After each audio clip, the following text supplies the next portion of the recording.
While Boris's grandfather never mentioned his family history, his wife, Irene, who Boris called Granny Butter, was extremely proud and vocal about hers. She told stories of an aristocratic French heritage, a sharp contrast to her farming life.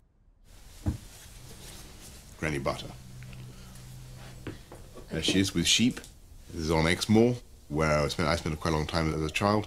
You've got to understand the contrast between Granny Butter's, imagined ancestry, imagined or not, I don't know, and the life she lived on Exmoor. It was, a life of extreme struggle against the elements.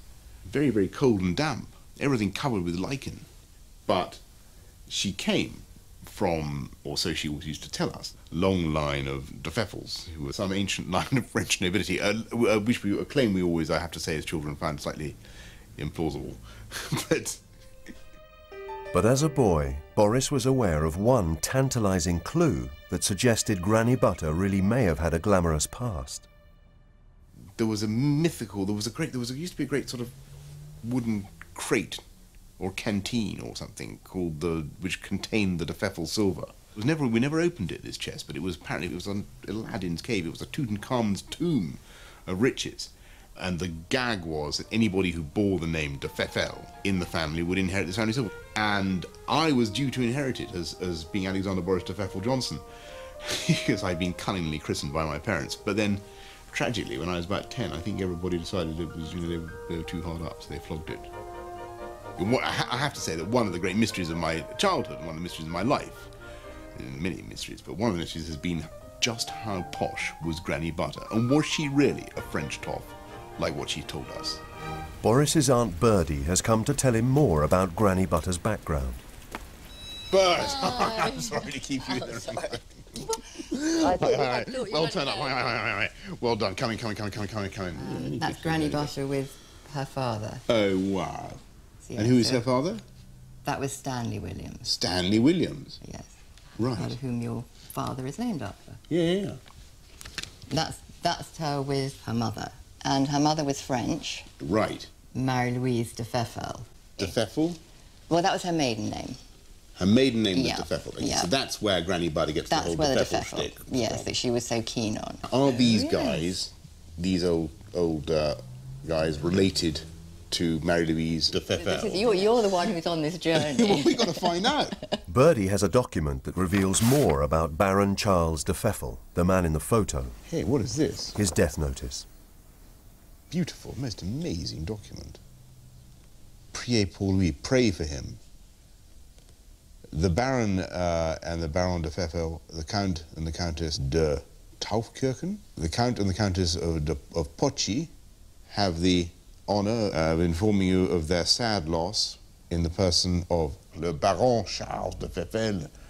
Paris, Stuttgart, Strasbourg, Rome, St. Petersburg. I mean, London, Paris, New York, Tokyo. So he's kind of serious Eurotoff. Died in Munich, 20th of January 1890, Chambellan du Roi de Bavaria. So this is the former Chamberlain of the King of Bavaria. Must be. So wow, so Bird, I mean, this is incredible stuff. These guys were not French, these guys were German. Mm-hmm. I think I better go to Germany to track them down. I'm going to claim the Abbayan barony. I'm going to reclaim my title. So, the couple in the photographs are Granny Butter's great-grandfather, Baron Charles de Pfeffel, and his wife, Caroline. But how aristocratic were the de Pfeffel family? Boris is on his way to Germany on the trail of Baron Charles de Pfeffel.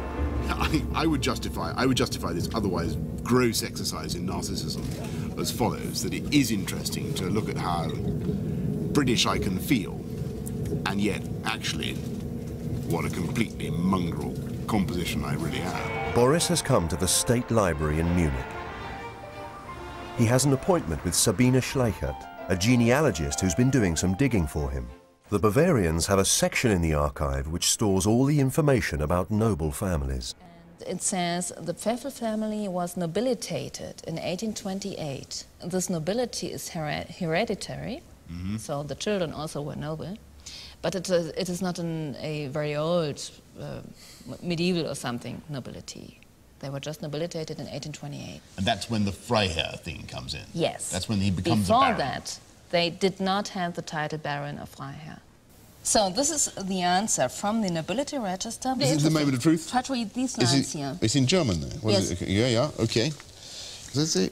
Your Excellency. Your Excellency. Beehre ich mich. I am honored to inform Your Excellency about Adelheid Pauline von Rottenburg. Adelheid? Yes. So she was actually, her official Adelheid. name, so to speak, Yes, was Adelheid name. Pauline, but she went by Caroline. And now the interesting part comes. God, I can't read a word of that. What does that say? She is Tochter der Schauspielerin Friederike Port. She's the daughter of the what's that? Schauspieler. Schauspielerin. Do you know that name? Word? Schauspielerin, the something player. Yes. Actress. The actress, okay. Yes. And there's no mentioning of her father. Okay. So now so von Rothenburg, the idea that she's where did she get that name from? That's a question. That's a jolly good question.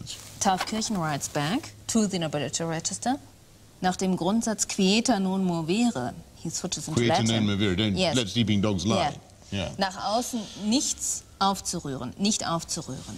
Let sleeping dogs lie. Even we're about to find a dark secret here, are we? What does he suspect? He suspects something. Something really bad. Something deeply embarrassing. And this is basically the end of the file. The nobility register tries to get the marriage entry from Augsburg and all that. But the marriage entry from Augsburg between Karl and Caroline. So wait, that could be interesting. The marriage entry from Augsburg. I think it might be interesting to take a look at that entry. Yes. I'm obviously on the verge of some real story here, but I don't know quite what it is.